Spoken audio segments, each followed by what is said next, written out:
All right, so today we're tackling some pretty heavy philosophical stuff. Hegel's Phenomenology of Spirit. You sent over excerpts from Terry Pinker's translation, Oh, good. which is great because, well, Hegel can be a bit of a brain twister. Yeah, a little bit. So our goal today is to sort of unpack some of the key concepts and really get a feel for the journey that Hegel takes us on in the phenomenology. Think of kind of like a philosophical expedition. I like that. And like with any good expedition, it helps to know the lay of the land. Hegel was writing this at a really fascinating moment in German philosophy, kind of grappling with the ideas of giants like Kant and Fichte.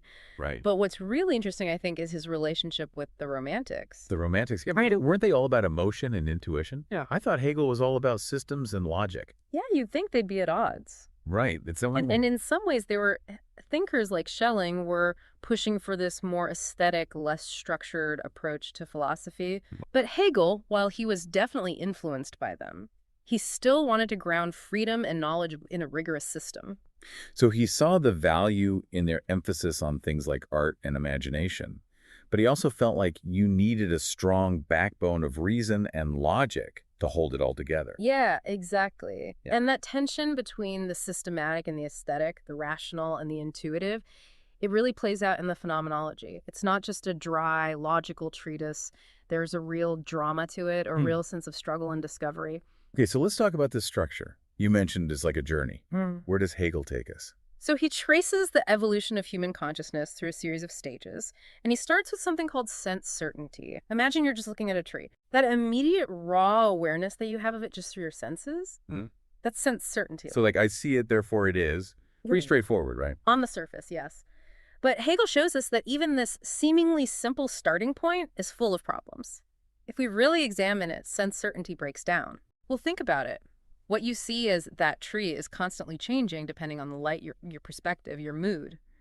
If you try to pin down its essence just based on your senses, it kind of slips away. So our senses, while they give us this initial contact with the world, they can't be the whole story when it comes to knowledge. Yeah, exactly. And this realization, this breakdown of sense certainty, propels us to the next stage, perception. Here, we start to organize our sense data, recognizing the tree as having properties, leaves, bark a certain height. So we're not just seeing a blur of green, we're starting to categorize and make sense of what we're seeing. Yes. But even perception, Hegel argues, has its limits. We never fully grasp the tree in itself, only its appearances, its properties as they appear to us. Because there's always more to know, more layers to uncover. It's like peeling an onion. Each layer reveals another. I love that analogy. And this realization pushes us to the next stage, understanding, where we move beyond just cataloging properties and start searching for underlying laws and forces. It's the realm of science, of asking why rather than just what. So we've gone from just seeing a tree to recognizing its parts to now trying to understand the principles that govern its growth and existence. This is where things get really interesting, because it seems like Hegel is saying that even our scientific understanding of the world is limited. That's right. Understanding, while it's incredibly powerful, it can also become too abstract, too focused on dissecting and categorizing. It risks missing the dynamic interconnectedness of reality. So he's not saying science is wrong, but that it's just one piece of the puzzle? Right. To get the full picture, we need to move beyond understanding to the realm of self-consciousness. This is where we start to grasp ourselves, not just as observers of the world, but as active participants, as beings who exist in relation to others. This is where the famous master-slave dialectic comes in, right? The struggle for recognition between two self-conscious beings. Exactly. And it's not just some abstract philosophical concept. The master-slave dialectic has profound implications for how we understand power dynamics, identity, and even the very nature of freedom. So it's not just about who's in charge. It's about how our sense of self is shaped by our interactions with others, by how we're seen and recognized. Precisely. And that's a key point to remember as we kind of move forward on this Hegelian journey.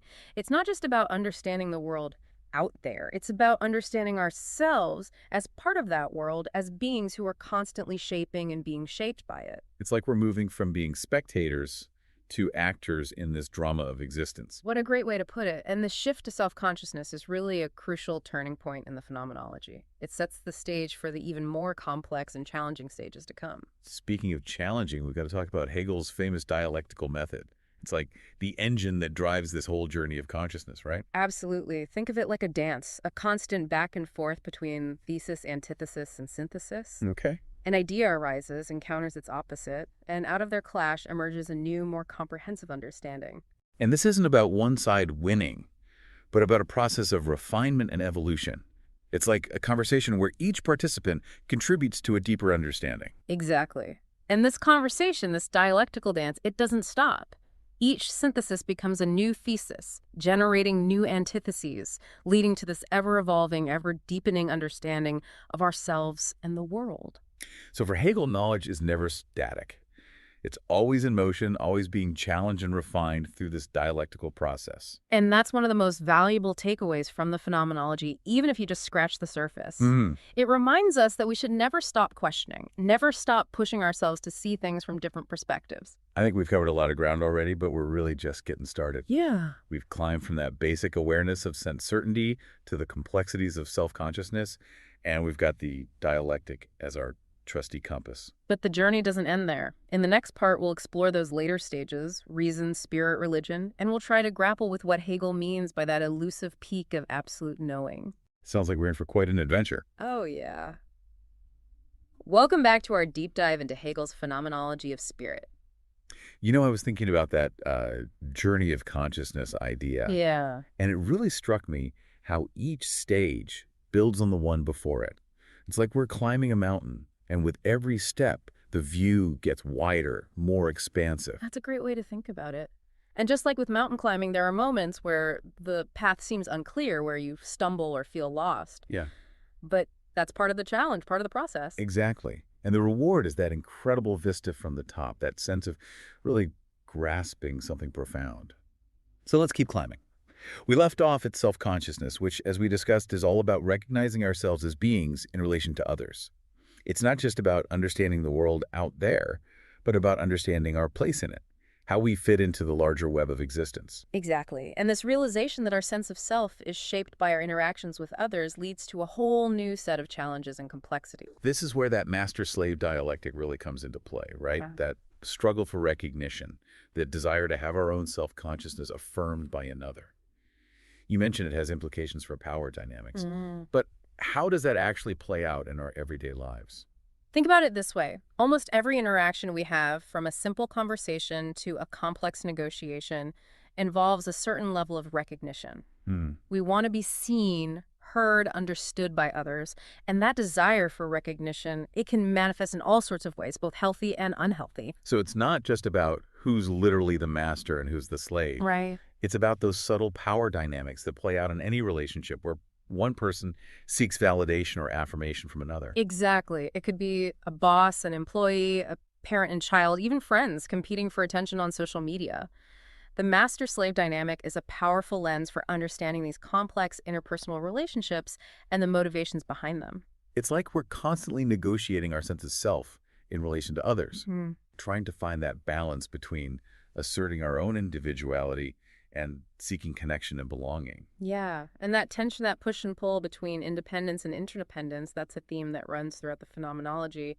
Hegel shows us that we can't truly understand ourselves in isolation. Our self-consciousness is always developing and evolving through our interactions with the world and with other people. This is making me think about how much of our identity is shaped by the roles we play in different social contexts. I'm a different me at work than I am with my friends. Right. And a different me again with my family. That's a great point. And Hegel would argue that those different selves, they're not separate or fragmented, but rather facets of a larger evolving self-consciousness. It's like we're constantly trying on different masks, different personas, but ultimately it's all part of the same play. I love that analogy. And it highlights how the journey of consciousness is never truly linear or straightforward. Wow. We're constantly circling back, revisiting earlier stages, integrating new experiences and insights into our understanding of ourselves and the world. Speaking of circling back, I want to revisit that idea of the dialectic. You described it as a dance between thesis, antithesis, and synthesis. Yeah. But can you give me a concrete example of how this plays out in the phenomenology? Sure. Remember how we talked about sense certainty breaking down? Because our senses can be unreliable? Right. Well, that breakdown itself becomes the thesis for the next stage, perception. We realize that simply relying on our senses isn't enough, so we start to organize and categorize our sense data. Okay, so the limitation of sense certainty creates the need for perception. Exactly. But perception itself runs into problems when we realize that we're never truly grasping the thing in itself, only its appearances. Right. So perception becomes the thesis, and its limitations lead us to the antithesis, understanding where we seek deeper explanations underlying laws that govern the world. I'm guessing that understanding, with its emphasis on analysis and categorization, also has its limits, leading to a new synthesis. It's like each stage is both a solution to the previous problem and the source of a new challenge. Exactly. And that's the beauty of the dialectical method. It's not about finding definitive answers, but about continually refining and deepening our understanding through this process of challenge and response. It reminds me of how scientific paradigms shift over time. A new theory emerges that seems to explain everything, but then new observations challenge that theory, leading to a new, more comprehensive understanding. That's a perfect example, and Hegel would see that process as a manifestation of the dialectic at work in the realm of science. Okay, so we've talked about self-consciousness and the dialectic. What's the next stage in this Hegelian mountain climb? Hegel calls it reason, but don't let the simplicity of the term fool you. He's not just talking about logic or rationality in a narrow sense. It's about our capacity to grasp the interconnectedness of things, to see beyond isolated facts, and understand the larger patterns and structures that shape reality. So it's about connecting the dots, seeing the forest for the trees, understanding how different parts fit into a larger whole. Precisely. And Hegel sees this capacity for reason as a defining characteristic of human consciousness. It's what allows us to understand history, create systems of knowledge, build complex societies. But I have a feeling there's a catch. Knowing Hegel, he probably wouldn't let us off that easy. Haha, you're reading his mind. He's both a champion and a critic of reason. He recognizes its immense power, but also warns against its potential pitfalls. So what are the pitfalls of reason? When does it go astray? Well, one danger is that reason, when it becomes too confident in its own towers, can become detached from the real world, too abstract and theoretical. So it's like that saying, those who can do, those who can't teach. Well, that's a bit simplistic. Right. But it captures the idea that reason, when it loses touch with lived experience, can become sterile and unproductive. This is making me think about those utopian movements that tried to create perfect societies based on pure reason, but ended up creating more chaos and suffering. That's a perfect example of what Hegel is warning against. He argues that reason, to be truly effective, needs to be grounded in a deep understanding of history, culture, and human nature. So it's not about rejecting reason, but about using it wisely, recognizing its limitations, and tempering it with compassion and humility. Exactly. And this recognition of the limits of reason leads us to the next stage, which Hegel calls spirit. Now, this one can be a bit tricky to wrap our heads around. I can imagine. The word spirit has so many different connotations. It can sound mystical, religious, even spooky. That's true, but for Hegel, spirit isn't something supernatural or otherworldly. It's about the collective consciousness of a community, the shared values, beliefs, and practices that shape how we understand ourselves and the world. So it's about culture, about how we're shaped by the traditions and institutions we inherit, but also how we contribute to those traditions and shape them for future generations. Exactly. Hegel sees spirit as this dynamic force constantly evolving through the interactions of individuals within a community. It's like we're all part of this ongoing conversation, this dance of ideas and actions that shapes the very fabric of society. It's like we're all threads in a tapestry. Each thread contributes to the overall pattern. Yes. But the pattern itself is constantly changing as new threads are added. That's a beautiful image, and it captures the essence of Hegel's concept of spirit. It's not something static or fixed, but a living, breathing entity that evolves over time. And to understand history, to understand ourselves, we need to understand the unfolding of spirit through time. This is reminding me of how much our values and beliefs are shaped by the historical moment we live in. What seems natural and obvious to us might have been unthinkable to people living just a few generations ago. That's a key insight. Yeah. And Hegel would argue that our understanding of ourselves, our very sense of identity, is deeply intertwined with the historical and cultural context we inhabit. It's like we're all swimming in this river of spirit carried along by its currents, but also contributing to its flow. Exactly.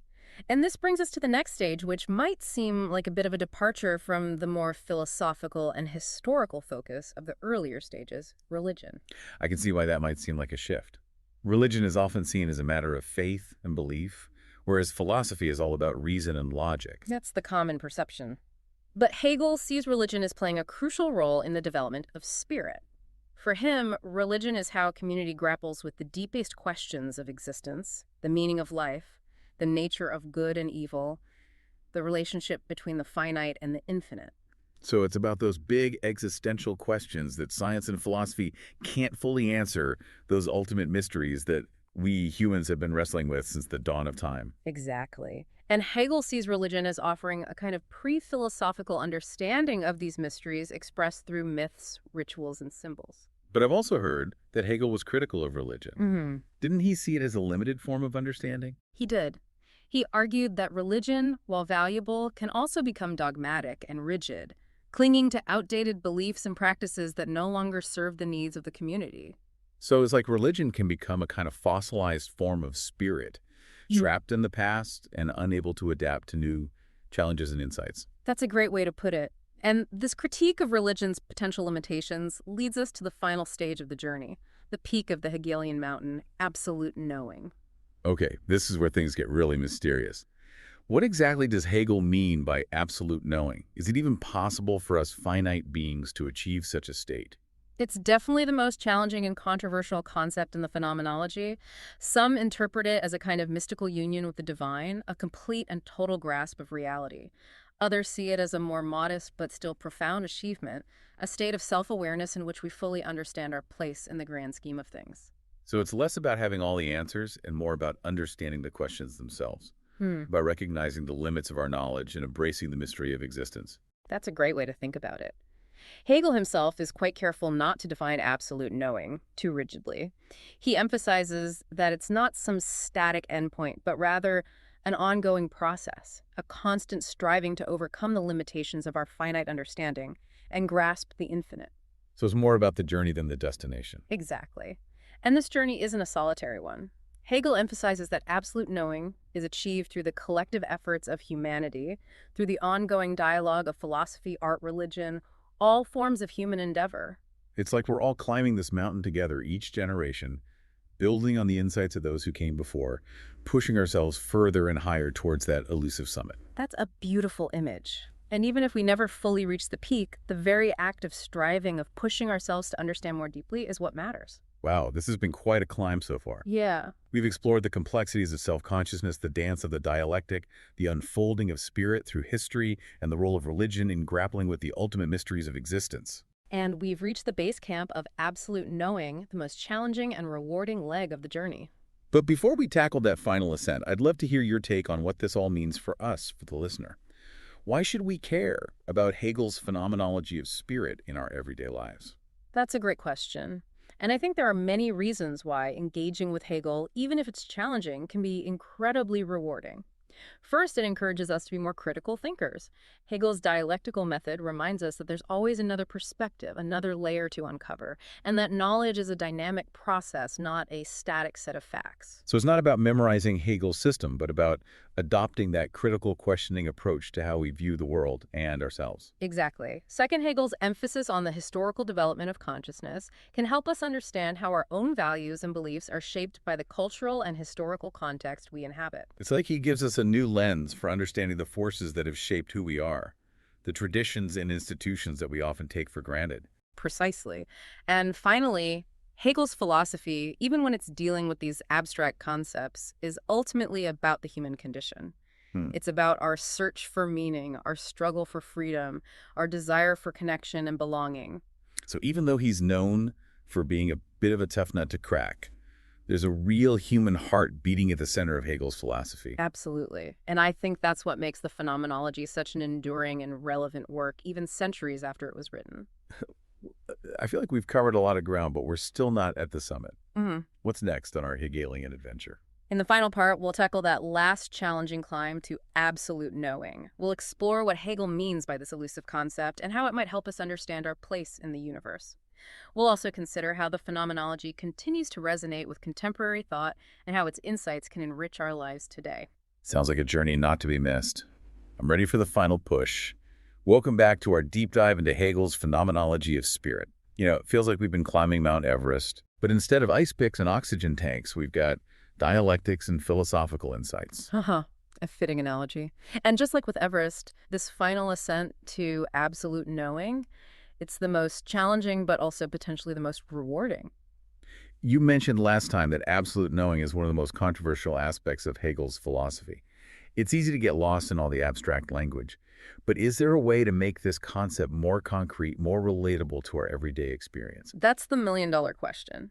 And I think the key is to remember that for Hegel, absolute knowing, it isn't some static endpoint like Yeah. reaching the summit and planting a flag. Right. It's more about the journey itself, the Yeah. ongoing process of expanding our consciousness, deepening our understanding of ourselves and the world. So it's less about having all the answers and more about cultivating a certain mindset, a way of approaching knowledge and experience that's always open to new insights and perspectives. Exactly. It's about recognizing the limits of our finite understanding, embracing the mystery of existence, and continuing to ask those big fundamental questions, even when we know there might not be definitive answers. This makes me think about the ongoing debates we see in science, where every new discovery seems to open up more questions than it answers. Hmm. The universe is an infinite onion, and every layer we peel back reveals another layer beneath. I love that analogy. And I think Hegel would agree that absolute knowing is less about achieving some God's eye view of the universe and more about recognizing the interconnectedness of everything, the way each part reflects and influences the whole. This makes me wonder if absolute knowing is an ongoing process, something we're always striving for. Does anyone ever actually achieve it? Or is it more like an ideal, a horizon that we're always approaching but never quite reach? That's a question that's been debated by Hegel scholars for centuries, and there's no easy answer. Some argue that Hegel himself believed that absolute knowing was attainable, at least in principle, while others see it as more of a regulative ideal, something that guides our thinking but is never fully realized in this life. So it's like that saying, it's not the destination, it's the journey. Exactly. And I think that's a really helpful way to approach absolute knowing.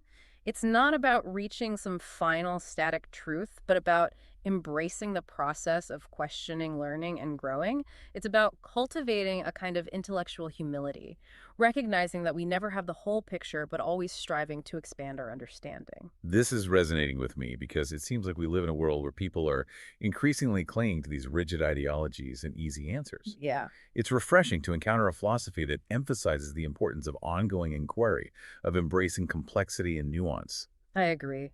And I think that's one of the most valuable aspects of Hegel's philosophy. It reminds us that knowledge isn't something we possess, but something we participate in, something that's constantly evolving through dialogue, debate, and critical reflection. You mentioned earlier that some people interpret absolute knowing as a kind of mystical union with the divine. Is there room for spirituality or religious experience within Hegel's framework? That's a really interesting question. And I think the answer is both yes and no. Hegel was deeply critical of traditional religious dogma, which he saw as often being rigid, authoritarian, and out of touch with the evolving needs of human consciousness. However, he also recognized the important role that religion plays in human culture and history.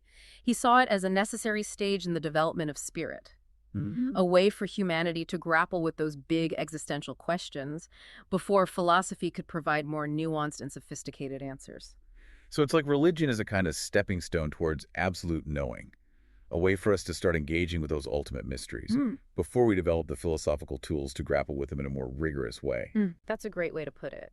And I think that's why Hegel, even though he was critical of organized religion, still saw value in religious experience. He believed that the human longing for transcendence, for connection to something larger than ourselves, is a fundamental aspect of our being. This is making me think about how many people find meaning and purpose through spiritual practices like meditation or prayer, even if they don't subscribe to any particular religious dogma. It's like there's this deep human need to connect with something beyond the everyday, to find a sense of awe and wonder in the face of the vastness of the universe. That's beautifully said. And I think Hegel would agree that those kinds of experiences, even if they're not framed in traditional religious terms, can be incredibly valuable and enriching. They can help us expand our consciousness, cultivate a sense of humility and interconnectedness, and ultimately bring us closer to that elusive ideal of absolute knowing. Wow, we've covered a lot of ground today. We've climbed from that basic awareness of sense certainty all the way to the complexities of absolute knowing, exploring along the way concepts like the master-slave dialectic, the unfolding of spirit through history, and the role of religion in the development of human consciousness. It's been quite a journey. It has. And while we've only scratched the surface of Hegel's dense and challenging philosophy, I hope this deep dive has given you a taste of the richness and depth of his thought. I know I've learned a lot. And I'm especially struck by Hegel's emphasis on the importance of ongoing inquiry, of never settling for easy answers, and always striving to deepen our understanding of ourselves and the world. It's a message that feels incredibly relevant in our current age of information overload and ideological polarization. I couldn't agree more. Hegel reminds us that knowledge is not a static possession, but a dynamic process, a journey we undertake together, constantly challenging our assumptions, refining our perspectives, and expanding our horizons. So what's the takeaway for our listeners? What's the one thing we hope they'll take away from this deep dive into Hegel's Phenomenology of Spirit? If there's one thing I hope listeners will take away, it's the importance of embracing the journey. Don't be afraid to grapple with complex ideas, to challenge your own assumptions, and to continually seek out new perspectives. The path to absolute knowing may be winding and challenging, but the rewards are immeasurable. Beautifully said. And on that note, we'll leave you with this final thought from Hegel himself. The owl of Minerva spreads its wings only with the falling of the dusk. In other words, true wisdom emerges only after we've wrestled with the complexities of experience, after we've journeyed through the darkness and uncertainty. So keep exploring, keep questioning, keep striving for that deeper understanding. The journey continues.